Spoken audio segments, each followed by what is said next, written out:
Hit Radio. Hit Radio. Hit Radio.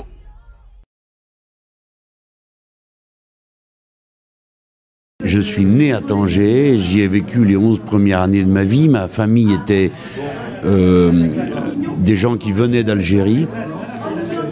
C'était des gens très simples, de modestes, nous ne sommes ni des colons ni des milliardaires. Ma mère a été institutrice, elle n'a pas été tout le temps, mais elle l'a été.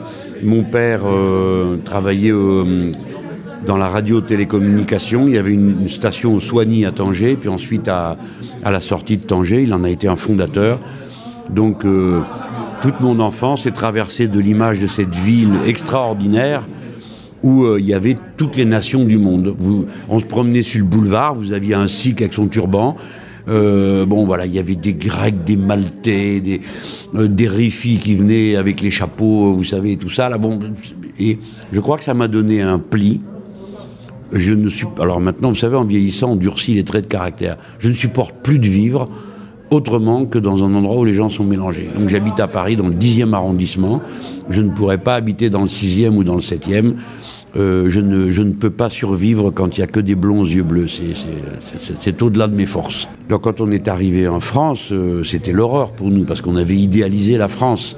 Et on a découvert un coin perdu de la Normandie, le pays de Caux, où les gens n'avaient jamais vu personne, où, hélas pour eux, les malheureux souffraient d'un alcoolisme épouvantable. Moi, de ma vie, je n'avais vu quelqu'un ivre dans la rue. Imaginez, au Maroc, ça n'existe pas, ça. Donc nous étions consternés. Et donc, personne ne parlait aucune espèce de langue étrangère. Imaginez-vous, la France des campagnes était extraordinairement arriérée par rapport au Maroc des villes. Casablanca était une ville plus moderne que Clermont-Ferrand. Les gens ne se rendent pas compte de ça, mais c'était comme ça à l'époque. Et nous non plus, on ne s'en rendait pas compte. Donc, on ne parle plus la langue. Tchouf, elle disparaît.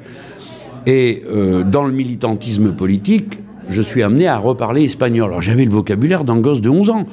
Donc, c'est en lisant vite les journaux, les tracts, les machins, que j'ai réintégré le vocabulaire. Mais l'arabe, quel arabe j'avais appris, moi?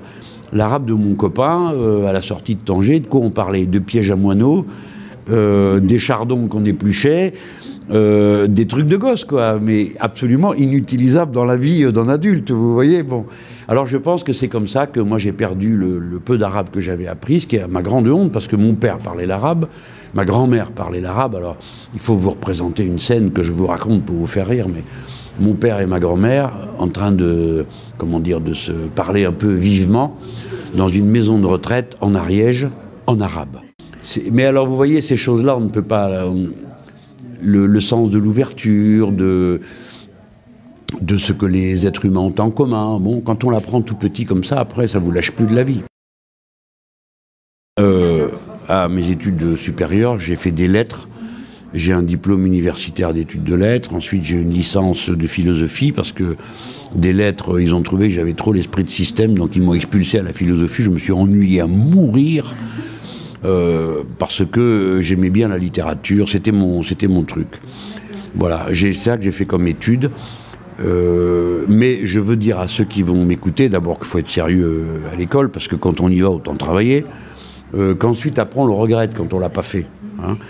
Mais que de toute façon, chacun se dise bien qu'on apprend par soi-même et toute sa vie. Moi, je vais vous dire, j'ai fait des études de lettres, l'essentiel de ce que j'aime et que j'ai découvert en littérature, j'ai découvert par hasard dans les halls de gare en attendant des trains où j'achetais, et c'est comme ça que j'ai découvert toute la littérature américaine, les romans, la fiction, etc. Donc toute sa vie, il faut avoir une attitude ouverte.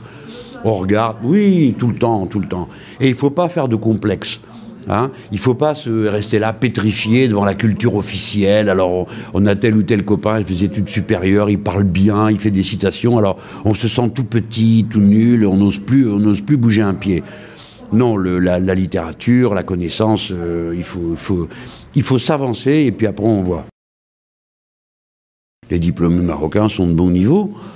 Et les études, tant mieux quand ils viennent, mais mon pays a organisé un système de chicane absolument invraisemblable pour empêcher les gens de venir. C'est stupide. Parce que, alors la même minute, ils empêchent les gens de venir, puis 10 minutes après, vous avez une armée de déclinistes qui sont là, qui écrivent des articles interminables dans leurs journaux pour dire « Ah, mais il y a un problème, l'élite intellectuelle s'en va ailleurs, ben, il n'y a qu'à l'accueillir chez nous, et puis elle viendra chez nous, si elle veut. Hein. » Et puis il faudrait aussi qu'il y ait dans l'autre sens, parce qu'il y a des écoles de très bon niveau au Maroc. Alors pourquoi nous on ne vient pas? Pourquoi nos enfants viennent pas? Je pense que c'est comme ça qu'il faudrait que ça marche, il faut que ça circule dans les deux sens. Les conseils des anciens ne sont jamais écoutés. La jeunesse, la jeunesse, c'est la chance du Maroc, parce qu'on dit que chaque génération est un peuple nouveau. Ici, 70% de la population a moins de 30 ans. Je trouve ça fabuleux. En fait, vous avez en vous-même vos nouvelles frontières. C'est un monde à créer, quoi. Je trouve ça magique, quoi. Je vous envie. J'aimerais avoir votre âge, pas à cause de l'âge, parce que le mien est très intéressant, je vous promets que la suite va être passionnante, je le dis à ceux qui nous écoutent, mais à cause des opportunités extraordinaires qu'il y a. Bon. Sinon, voilà, aimez la vie les petits, et puis souciez-vous d'abord d'aimer la vie. Hit Radio. Hit Radio. 100% musique, 100% hit.